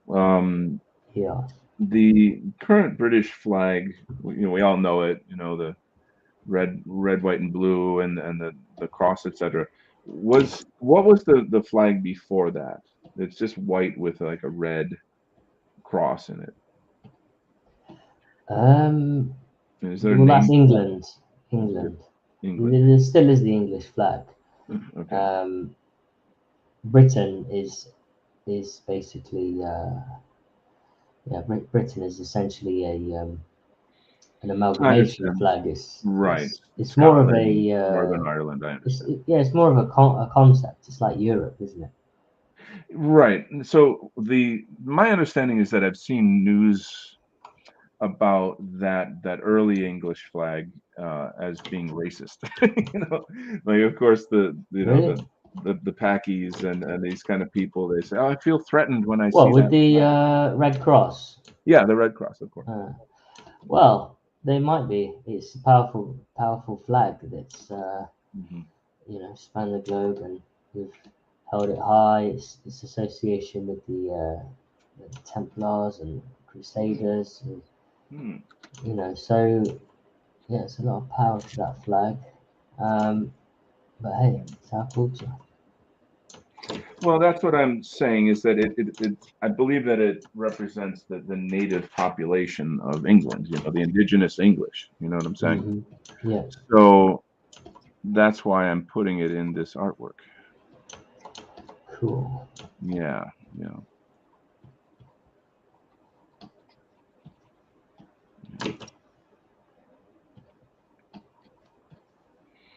I've been meaning to put more color in my work. Most of my work is sort of monochromatic, and I You think ink a lot, right? I'm sorry. You do a lot of inking. Well, for the comics, yes, but I'm saying for this show, I would like to do a little more colored work. Or use color more in my work is what I mean to say. Yeah, yeah, yeah. Um, and especially when you have monochromatic art that's technically like black and white, I guess, although this is sepia paper. Um, when you have that and then you put a splash of color in there, the color is super strong in contrast. It becomes very, very rich. Um, which is, that's kind of an sort of a theatrical effect of art is to use contrast to heighten attention on a certain area, you know? Mm-hmm. Yeah. Yeah. There's a number of ways to create contrast. You can do it through color, shape, light and shadow, patterns. Yeah. You know, I remember learning all about that with in concept art principles. You know, how to draw the eye. You know, Mhm. you can do pattern, pattern, pattern, and then break the pattern with something completely opposite. So there's Mhm. different ways of drawing the eyes. Right, right. Well done. Well met, as Hollandier would say. Well met. Yeah. Yes, yes. So Cascadia is chatting up what's going on. Going to have to watch and listen to the rest later. Hope everyone has a good Thanksgiving. Yes, winter solstice, Christmas, and Yule season. God bless you. Thank you so much for sharing that. And same love to you. Woodlander, I've been in this struggle for 4 decades. It's stronger today than it's ever been. In the end, we win. Oh, spoiler alert! Spoiler alert! We win in the end. Sorry, guys. Yeah, we definitely do Stay to win. the end of the movie though, because it's really exciting to see how we win. Mhm. Spoiler alert. That's great. That could be a great meme. Think about it. Spoiler alert: we win in the end. I love that. That's beautiful. All right, we are That's winning it. right. Yeah, yeah. Carlo is saying we are winning it. I still can't believe it. That's what's been so cool recently is just seeing how the tides have turned. You know that when the enemy is pulling out all the stops, like going full throttle, that they're desperate, like because it's been a really long, slow boil, and then suddenly, oh, we gotta, if Israel loses this war, then we're gonna nuke, we're gonna use the Samson option to nuke every major city in the world. That's like, Yeah. tell me that's not saying like the whole world is our hostage. Like, how can the international community tolerate that? You see what I'm saying? It's like it's pretty crazy stuff. Um, Yeah, I think there's definitely a sense of desperation there. yeah, big time, You big know. time. Even so much so that how do I put this? The Small Hat tribe is trying to infiltrate the dissident right itself, and we've already seen that. I think we know there's some Fed ops and various things going on. What do you It's think not, to the Argentinian? yeah. Yeah, I mean that's kind of a fork in the road a little bit for the BRICS nations, right? It's Well, so the kind of the underside of that, and I think probably a lot of people already know this, is that he's very, very much uh, Jew adjacent. He talks about how he yeah, studied yeah, the Torah. So like, excuse me, I think the kind of the issue that I feel here is that we are so I'm looking for a certain tool while I'm talking. We're so desperate for heroes, yeah. that like when somebody comes out and says all the things we want to hear, we're like, yeah, we rush to that person. And then sure enough, a little bit later, oh, bing, it turns out, Yeah. they're of the tribe, The you same know. tricks over and over. I don't Oh think we God, learn. I know, I know. Even that what's the name, George Maloney. Yeah, yeah. So like, so I have kind of I don't know, call it a theory or whatever, but this is my perspective is that we in the dissident right cannot be in the limelight. We cannot be on the national stage. We cannot have the large platforms and all of that stuff because we are the dissident right. We must be silenced. Our message must be co-opted by people who pretend to be us or pretend to, they use our talking points. One of the most blatant examples of that is, and this isn't really dissident right, but more like right-wing patriotism, is Vivek Ramaswamy, who's running for president as a what do you call it, a Republican. He knows our talking points and he spits them out, and it shoots down the conservative incorporated people, the all the garbage in the Republican Party that are really not much different. They kind of vote against our interests, etc. And everyone's so shocked. Oh my God, I can't believe he's saying that. That, like, wow, he's our guy. Yeah. And come to find out that, George Soros paid for his lawyer degree, and he's got very, very bad history in terms of like how he made his millions through the medical industry in a corrupt way. And he's a scumbag. He's just another scumbag. So anyway, the point I guess I'm just making is that the nature of the dissident right is that it can never be mainstream. And in terms of, I'm not saying it couldn't or that it shouldn't. Of course, I wish it were, right? I want it to be. But who controls the money and who controls the cameras? Yeah. Who controls the TV channels? It's not us. However, our talking points are coming through. They definitely are. People are. Yeah. And so, like, I think Yeah, our talking points, they kind of seep up from the underground. They're like flooding the basement of politics, if you could put it that way. Anyway, wow, I'm loving the contrast here. This is really coming together. I'm really happy with this piece. Yes. Yeah, I'm kind of happy with mine as well. Getting there slowly. I'm relying on those the happy accidents that I was mentioning before. Okay. His face needs to be brought out a little more though. So what I'm gonna do is copy it and then do a few little tactics, grayscale more, and then fade it out a bit. Indeed. So a few more comments here in the chat. Let me jump over to that. My channel is responding to Woodlander. He says, one has to have the cojones to stay till the end. Yes. Imminent rain.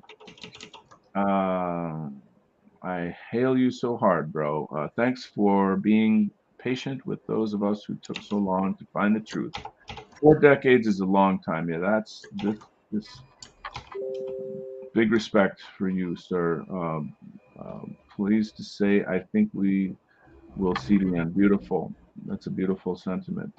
The original English flag is a white dragon on a red field. Yeah, that's Is that the one you meant? too complex for this image and at this scale. If I were doing like a larger canvas, something, I think I would like to do that. But still trying to get across that sense of English race or ethnicity. Sorry. The enemies are one's own stinking thinking and carelessness. Yeah, we have to check ourselves, no doubt. When the greatest weapons are words, we shouldn't be so afraid. Whoa, there's an insight. See, this is interesting because, like, the Lord of Lies, right? And who's that? We know who that is. It's quite powerful to think that if you can control the definition of a thing, then you can control that thing. And so what is the left all about? It's all about these dialectics, these lies, mainstreaming them through the echo chamber of education and media, news, entertainment, and repeating it like ad nauseum. It's literally 1984. You know what I'm saying? So, but biology is a greater truth. right? Biology can't. So it's like this whole. You never thought you could wake up in a world one day where you're supposed to use certain pronouns, or otherwise you can be fired. This is freaking madness, total madness. Yeah, This it's is like, absolute and madness. it's again, that's a type of a gaslighting in a sense. Like, no, you must say and agree and believe X, otherwise I'm going to hurt you, legally or something, and or I'll go shoot up your children's school because blah blah blah. White people are bad. White people are very bad. Yeah. But I mean, I'm laughing, but that's real. That happens, or that has happened. Um, that's why this is a legit human rights movement. Even though the mainstream news doesn't say it, even though we don't have like huge concerts to fund us with, like, say, Phil Collins or something. Let's move on. What do we got here? My channel says use your perceived enemy to destroy your perceived enemy. Interesting. So in a sense, it's a kind of a paper tiger. Use the perceived enemy. We got that already. At Woodlander, is that the white dragon of Yingwei Freyr? Can't remember where I heard it, but England. Interesting. I read the story of St. George killing the dragon. I mentioned this earlier in the show, and I don't remember all the details of the history of it. It's a really great story. It's a really great story. But so now I'm questioning, like, what kind of highlights do I want to put on the characters themselves? Because the use of the white in the flag is a really nice. Sorry, I can't really get better lighting on this. I'm trying to make the lighting a little more even, but it's kind of glossy. Let's see if I can do that way. I don't know. Maybe if I go like this, diffuse light, a little bit better. So, like, if I were to use some white, say, on the horse or the helmet, and maybe on the what do you call it, the spear, that would look good. That actually would work really well. It's a good idea. See, there's me talking to myself about art. How to do art. Woodlander says, I believe the white dragon first appeared with the Anglo-Saxons as an emblem of England, but undoubtedly it was used for clans of Celts well before their arrival. Again, that brings up the question of, like, did dragons actually exist? That's kind of or some type of animal that one would call a dragon. I don't know. Because they've been on those crests for, ages. So I have to wonder, what's the origin of the dragon? I also find it interesting that dragons they exist in other cultures. When I lived in Asia, and specifically in Taiwan, and I taught English over there, and I am working with a lot of Chinese people, and I would go to these temples and see these, like, insanely beautiful sculptures of dragons entwined all over the temples, and it's a very, from the Chinese perspective, it's a positive thing. It's a fortuitous creature, I guess. And so it's seen as something mystical and positive. And I thought, I'm curious when the first Westerners came to Asia and saw dragons everywhere, because in our cultural mythology, they're evil, and you kill them because the stories of dragons burning villages, and the great hero that has to go kill the dragon, and it's just kind of part of our mythology. So I was just sort of musing on what was it like for the first Europeans when they arrived and saw these things.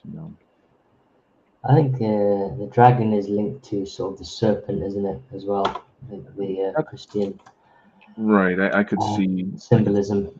Right. I could see that for sure. So I'm right at that crossroads with this artwork where I'm in a sort of, should I keep going or should I stop? Is it done? Does it need more? So like, for example, I'm thinking about putting on some like nice dark lines in certain areas to pop out the image. Right now I don't know if I would say it's painterly, but it's more loose Hmm. and kind of sketchy, I guess, to some extent, which I like the looseness. I could work up the shadows more. I'm afraid like if I start putting highlights in there with white, that it will lose the impact of the flag. You know what I'm saying? Um, Possibly. I would put a few around his helmet, mhm. and the top of his kind of his nose, and maybe some highlights in his hair, and a little bit on his chest and arms. So it's almost like So he it pops out leads the more. eye. Yeah. It leads the eye into the flag, Mm, and gives mhm. him a bit more volume. So this is art talk. What we're doing here for the fans. Is like this is the technical stuff. This is in a sense like the mechanism of art, the science of art in terms of like how do we lead the eye. So there's a lot of crisscrossing, kind of like a Mobius curve here or a sort of a figure eight where you have like dominant lines shooting down this way, Mhm. the angle of his body, the angle of the horse's head, his leg, the angle of the dragon's head. It's all kind of pushing this way. So, but there's also angles coming down the torso of the horse and the leg of the man. It's quite, there's a force to it, a thrust to it. Um, and so that composition is meant to lead the eye just constantly in and around the image, so it's playful. So that's the composition of the piece. So now what? Where do we want to lead the eye? Okay. Mhm. Well, the use of the white is very powerful, very dominant. Uh, that has like it's saying something. There's a statement in that. And then use of the white in the spear shooting down into the dragon's neck, killing him. So the connection between that is meaningful. Maybe I don't have to use white. Maybe I could use another color that is light-ish. Like, I've got, maybe I could make, so like if I made some green in the dragon. So green and red are opposites. That could have a bang. That could give it a bang. But if I do that, then I feel like I'm compelled to color the whole thing. You know what I'm saying? Mhm. Oh, this is really frustrating. Um, 'Cause like I say, once you start, you can't stop. You know what I mean? It's like once you make that commitment, I'm really, I'm like really frustrated right now. So like this is why artists drink. No, no, I'm kidding. I don't. I've quit drinking, by the way, but that's another topic. Do you Um, normally sleep on it? Like give it the overnight test? the overnight test. Thank you. See, this is why I have you on this show. No, no, this is our show. It's not my show. But like I like having another artist who can give this type of advice just when I need it. So what else do we have here? Woodlander says both the Saxons and Normans used the dragon as a symbol of people the indigenous people of Britain. St. George was seen as a Christianized victor over the heathen Celts. Oh boy. So as an American, I kind of see the dragon as, uh, just this kind of like symbolic evil, not as the Celts or something like that. But I'm hearing you. I'm hearing you. So let's see what else have we got here. Um, Imminent Rain. I remember this English site that a buddy showed me that called the white dragon a symbol of Ying Freyr being one of the main Germanic gods. So, I would say in my intention is certainly not that, but I recognize the history of it. My intention with this piece is to show the English overcoming the evils of today. Today, this is an interesting conundrum because how am I putting this? So this flag, to me, to my understanding and my intention, is the indigenous English, which is pre-Christian. You see what I'm saying? Mhm. The history of it, though, is clearly the Christianized stuff that we were just talking about. So I'm kind of interpreting this maybe through an American lens. Is what I'm doing? It's an interesting concept. I just had Perhaps. an idea. What about instead of coloring that in, what if I made a blue sky behind it? And that having I don't know if that's Possibly. I think it might drown out the flag though. yeah. Mm. I just don't feel it's finished. You know what I mean? I feel like it's nice in its simplicity. Sometimes it's better to leave well enough alone, Mm. Um, Like I say, for me, I would really be sort of have some. Can I do Can I do something really cool? I'm gonna take this, copy that, see if I can. I'm just gonna paste it in here for a could second. you enlarge your artwork so it's easier to see on screen? Yeah, that's helpful. So this is, yeah. I've still got a bit to do though, but Mhm. this is turned out different to the original design. Mhm. But Who's that figure in the foreground? so this is the ancient ancestor of the With the uniform on? yeah, and he's got like this epic scroll thing. I don't know. This is AI generated, and I chose the best one, most fitting. Okay. But he's kind of like hopefully the sort of ghostly or kind of DNA past comes through, and at the bottom there's going to be 3 different scenes Mm. of past, present, and future. Wow. And the top there'll be more like stars, DNA. So I've probably got another couple of hours to be honest on this. I Yeah, wanna yeah.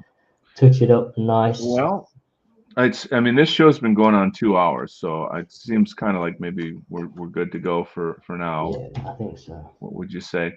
All right, so let's wrap it up.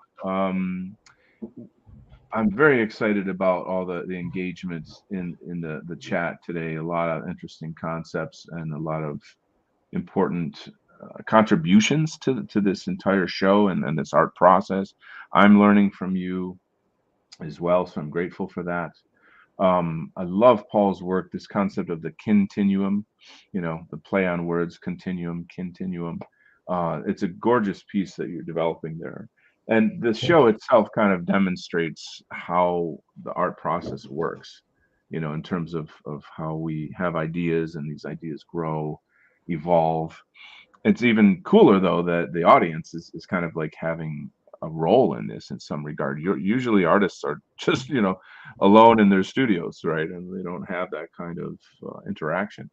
Hmm. So good stuff. I want to say God bless everybody in the chat. Love your people more than your enemies love, or sorry, hate you. Wish our enemies loved us, right? Then we wouldn't have enemies. Any final comments, Paul? Well, just About your thanks to show? everyone for tuning in. And yeah, also obviously if you're not subscribed to Donald's channel already, I'm sure you are, but come on over to ours as well and get involved with the Patriotic Arts contest that's going on at the moment. You can be there's 2 contests actually. There's the creative contest where you can do a drawing, a poem, a piece of art like digital art like this, basically telling your own white-based entertaining story. And then the other one is submit 3 or 5 of your favorite sort of TV series or movies which are kind of white based and positive. We're looking to build up a directory of white-based entertainment. So yeah, basically the website is patrioticarts.community, and that will give you all the information you need. Right. And the link is below the video in the show notes. So please do go there, check it out. Quite a lot happening in Paul's community in the UK. And I don't know, is it mostly people from the UK or are all over? Mostly, I would say 60%. Okay. All right. Awesome sauce. Good stuff. Well, it was another great show, and stay tuned for more good stuff on Thursday at 8:30 is the Equal Training Show with White Student Transmission. We are going to continue to dismantle critical race theory, diversity, equity, inclusion with his amazing new book on equal training. So definitely tune into that. That one is, we got some big plans with that. So anyway, last thing, God bless everyone. Love you all. Happy Thanksgiving and see you soon. Bye-bye.